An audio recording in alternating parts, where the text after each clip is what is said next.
Unprecedented, shocking, and coordinated attacks on Hezbollah rock Lebanon and stoke fears of a wider war. The U.S. tries to prevent escalation, but Hezbollah calls for revenge. This will be confronted with a severe reckoning and just retribution in expected and unexpected ways. Kids around the world have returned to school, including Israelis displaced by war in facilities far from their homes. If the war ends, I want to go back. While young Palestinians in Gaza seek safety and a place to learn amid the rubble. I wish I could go to kindergarten and for the war to end and have a new home. And we speak to the people who knew Turkish-American Aysenur Aygi best after she was killed by an Israeli soldier in the occupied West Bank. Welcome to PBS News Weekly. I'm Nick Schifrin. It was a brazen attack on a scale never before seen in the Middle East. Thousands of pagers and walkie-talkies worn by members of Hezbollah exploded over 2 days, killing more than 20 and injuring more than 3,000. Israel has not taken official credit, but U.S. officials confirmed to me that Israel informed the U.S. it was behind the attacks and alerted American officials immediately before the explosions started on Tuesday, but without providing specifics. And on Friday, Israel said its airstrike on Beirut had killed senior Hezbollah leader Ibrahim Akil, wanted by the U.S. for his involvement in the 1983 attacks on the U.S. Embassy and Marine barracks in Beirut. At least 10 members of Hezbollah's Special Operations Forces were also killed in the airstrike. We now take a look back at the attacks on Hezbollah at the beginning of the week. Today, as thousands mourned at a Hezbollah funeral, they had to plan another one. Hezbollah walkie-talkies across the country exploded in Hezbollah members' hands in Beirut cell phone shops and turned scooters into char. The attacks were aimed at Hezbollah militants but exploded in civilian areas, even in Beirut living rooms, affecting families across the country. They will further inflame Hezbollah and its followers, one day after thousands of Hezbollah pagers blew up in markets, at cash registers, hitting militants where they're most vulnerable. Hezbollah communications networks tonight apparently compromised, and thousands of its rank and file injured, the group in disorder and demoralized. At the funerals today, a shocked and humbled Hezbollah vowed revenge. This aggression inevitably has its own punishment. It has its own retribution. This punishment will come, God willing. Officially, Israel has not taken responsibility, but a U.S. official confirms Israel informed the U.S. it was behind yesterday's and today's attacks. Today, Israeli Prime Minister Benjamin Netanyahu released a one-sentence statement. I have said it before. We will return the citizens of the North to their homes safely, and that's exactly what we're going to do. 60,000 Israelis fled their northern Israeli homes after Hezbollah opened fire after October the 7th. There is widespread anger at the government that they are still displaced. Today, Defense Minister Yoav Gallant, rumored just yesterday to soon be fired, said the government was united in shifting the war's goals away from Gaza. The center of gravity is moving north, meaning that we are allocating forces, resources, and energy for the northern arena. I believe that we are at the start of a new phase in the war, and we must adapt. The U.S. has tried to prevent all-out Israel-Hezbollah war with shuttle diplomacy to try and convince Hezbollah to move back from the border alongside a larger Gaza ceasefire. In Cairo today, Secretary of State Antony Blinken called for restraint. We remain very clear about the importance of all parties avoiding any steps that could further escalate the conflict that we're trying to resolve in Gaza. On Thursday, Hezbollah's leader Hassan Nasrallah vowed revenge. Today in Beirut, Hezbollah buried its fighters and vowed vengeance. And Hezbollah leader Hassan Nasrallah promised to continue attacking Israel so long as Israel continues attacking Hamas in Gaza. This will be confronted with a severe reckoning and just retribution in expected and unexpected ways. I will not talk about a time, form, place, or date. But as he spoke, Israeli jets flew over downtown Beirut, and Nasrallah admitted that 2 days of unprecedented attacks on Hezbollah walkie-talkies and pagers had dealt the terrorist group a serious blow and compromised its security. Tuesday and Wednesday were heavy and bloody days for us. They were also a big test. The important thing is not to let the blow knock you down, no matter how big and strong it is. U.S. officials tell PBS NewsHour Israel hopes that blow to Hezbollah's communication network convinces the group to pursue diplomacy. But there was no sign of that today. In Israel, soldiers rushed their injured to the hospital after Hezbollah attacks that also killed Sergeant Tomer Keren and Reserve Major Nael Fouars. And Israel's military struck more than 30 Hezbollah sites with hundreds of rocket launchers, part of its shift away from Gaza, said Minister of Defense Yoav Gallant. In the new phase of the war, there are significant opportunities, but also significant risks. Hezbollah feels that it is being persecuted, and the sequence of military actions will continue. U.S. defense officials say Secretary of Defense Lloyd Austin postponed his upcoming trip to Israel as the White House once again urged restraint. We are concerned about the tension and afraid and concerned about potential escalation. Tensions in the occupied West Bank continue to escalate as today Israel raided the northern town of Kabatia, where smoke billowed from residential buildings and a school was surrounded. Palestinian media reported 3 Palestinians were killed and a body was seen lying on the roof of one building. Another video shows Israeli soldiers dragging, kicking, and pushing 2 bodies off a rooftop. The Israeli military said the raids targeted Iranian-backed militants. Children around the world are returning to school, including in the Middle East, and for some, that's in the shadow of war. We have 2 stories now. The first from Tel Aviv, where some of the 60,000 Israelis displaced from their homes from northern Israel return to the routines of school, even though they can't return to their homes. It is a rite of passage with an armed escort. Students arriving on the first day of school after summer vacation, reuniting with old friends, and making new ones with new teachers and 9-year-old twins, Adele and Emma Azulay, and their mother, Liana. But this is not their school, and this city is not their home. They're the displaced, driven from their houses by war. Most of my students, their house was ruined. Ofer Zafrani is the superintendent of a school system whose teachers and students have been displaced across the country for 11 months.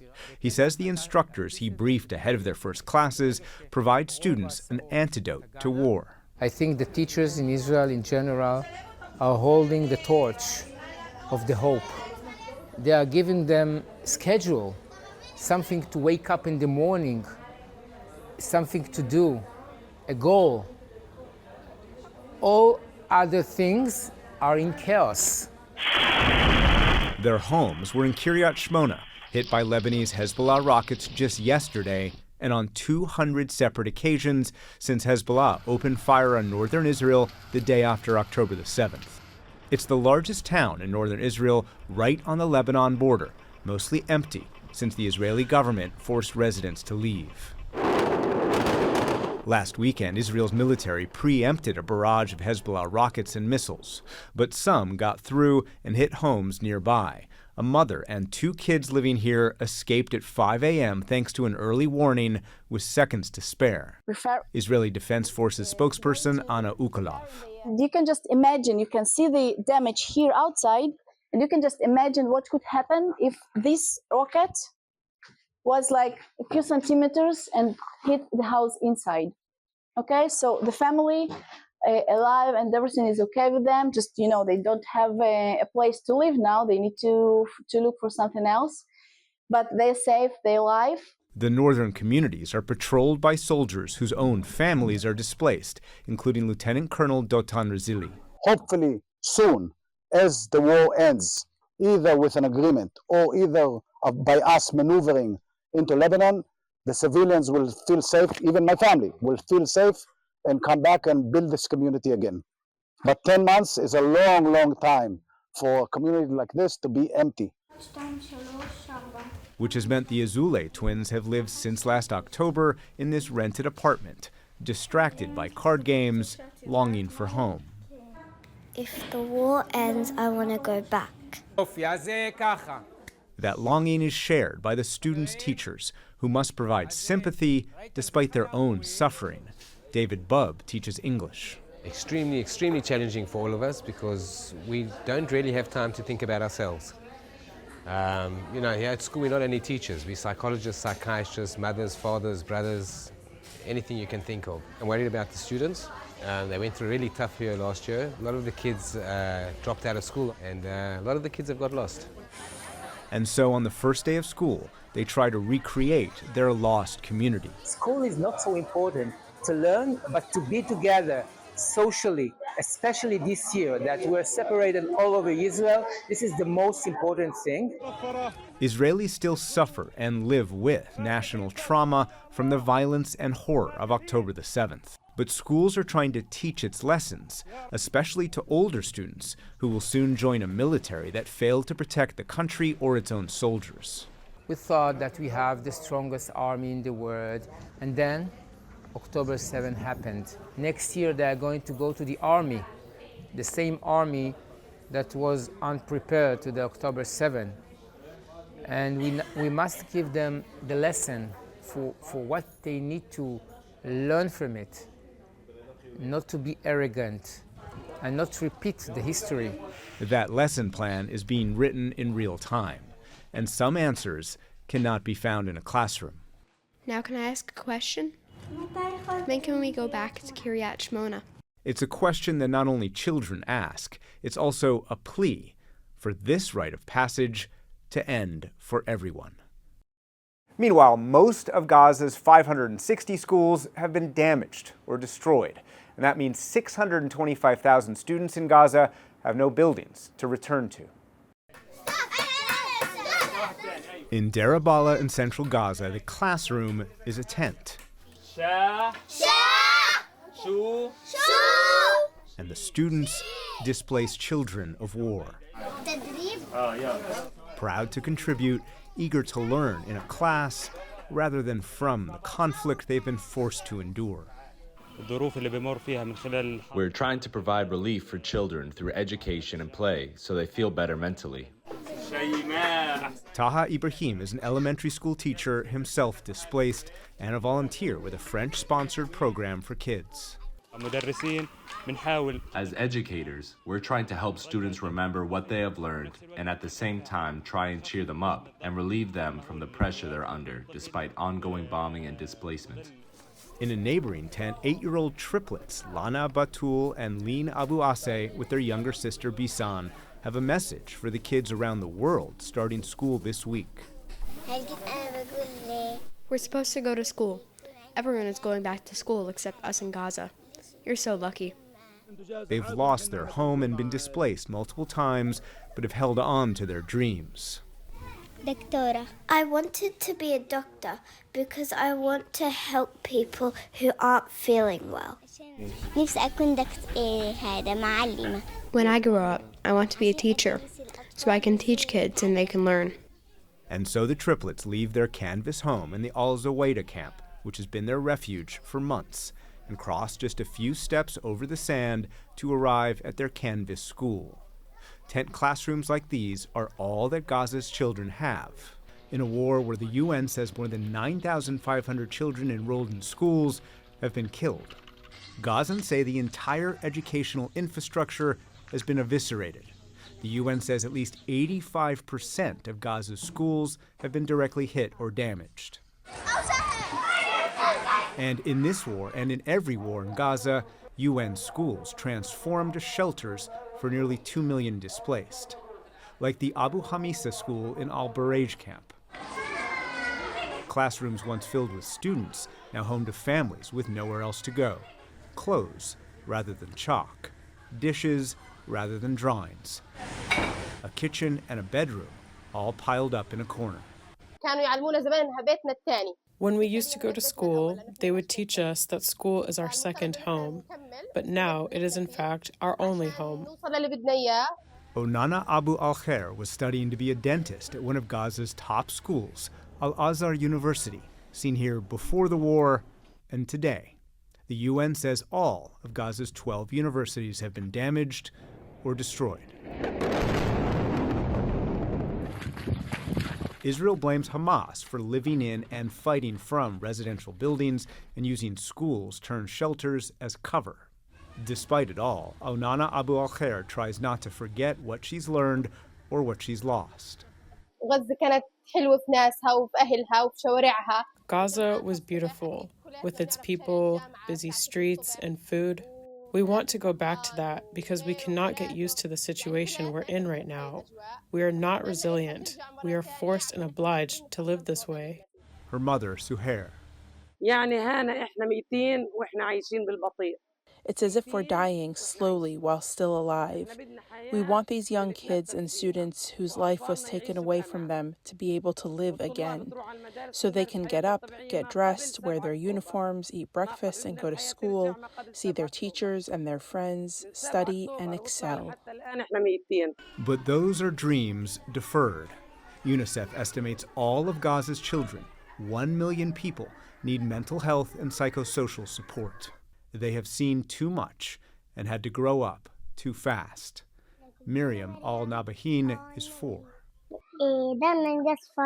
Our home was bombed and there were injured people everywhere.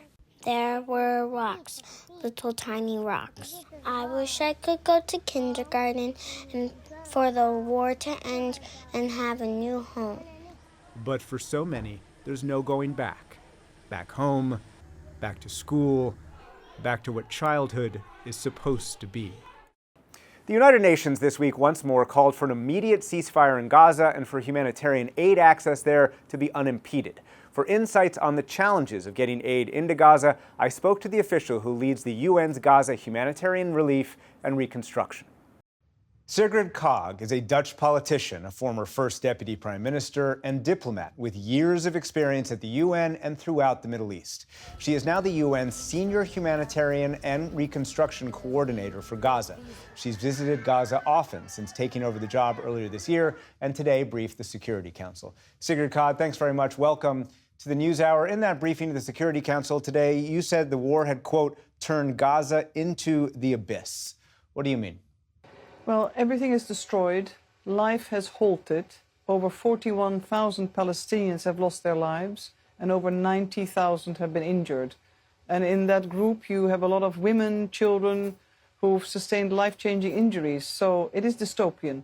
It's also very strange when you go to Gaza, and I've been going in and out of Gaza over 30 years, to see that there's no buildings standing. The roads are destroyed. People are all huddled in tents. It's a total life-changing experience for everyone in Gaza and for those who try to work there, to render assistance. It is something that you cannot imagine, let alone describe. Let me highlight one recent success before we get to some of the specifics you just said.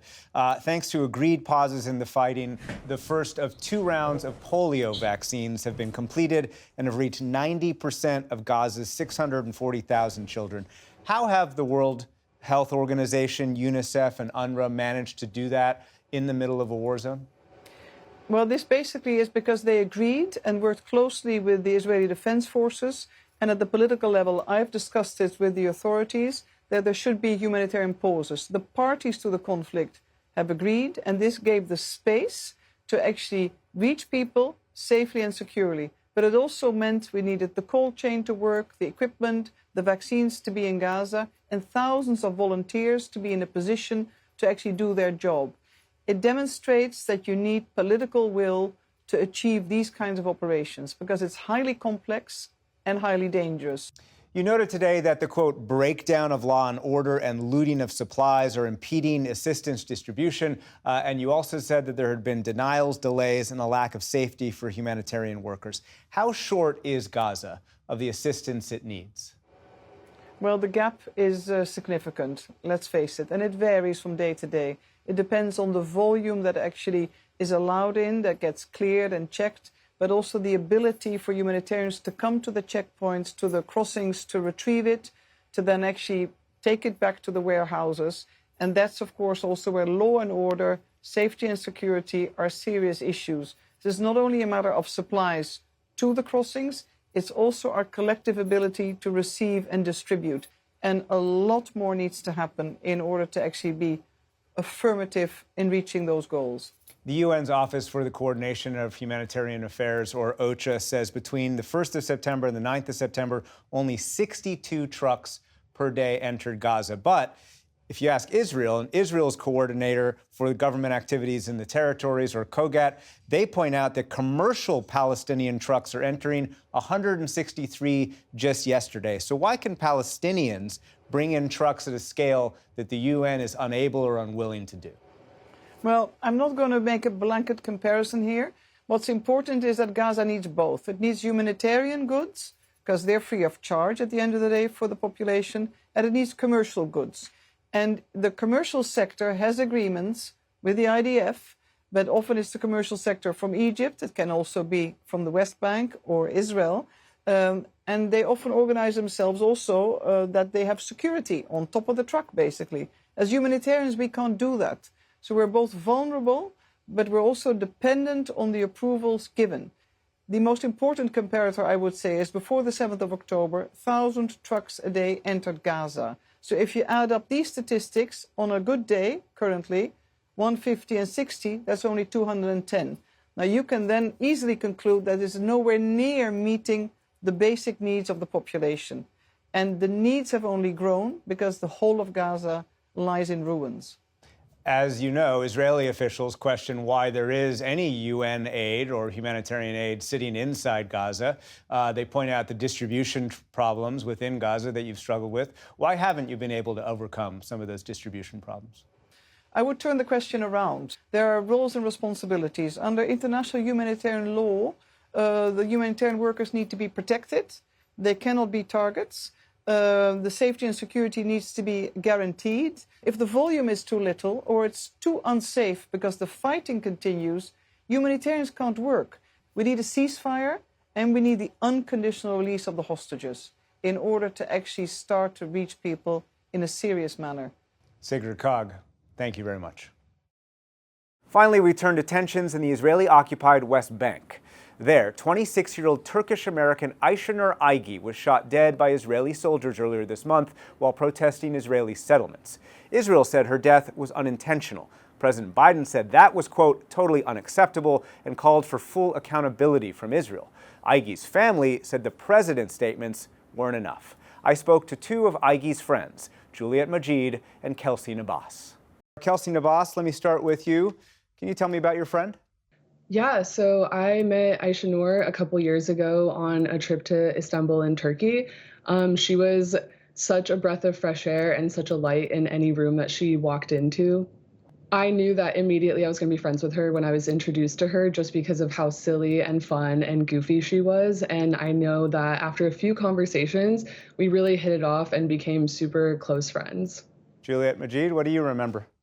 Yeah, so I met Ayşenur at the University of Washington. We both graduated this past June. She with a bachelor's in psychology and a minor in Middle Eastern cultures and languages. She was an incredibly hard worker. She was a very staunch activist. She was a community and a campus organizer, spanning many different solidarity movements and programs across the Seattle area. It's a profound loss that we are feeling in our community here in Seattle.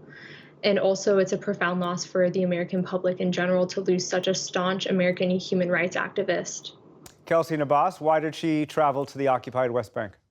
As you just heard, Juliet said she was a staunch activist, and she knew that anything that she could have possibly done here on the ground between the UW encampment and going to protests and advocating for the liberation of the Palestinian people, she knew that going and being on the ground and observing the suffering and observing and witnessing what the Palestinian people were facing would be good for her self-conscious, and also just because she felt comfortable going and being a part of that community.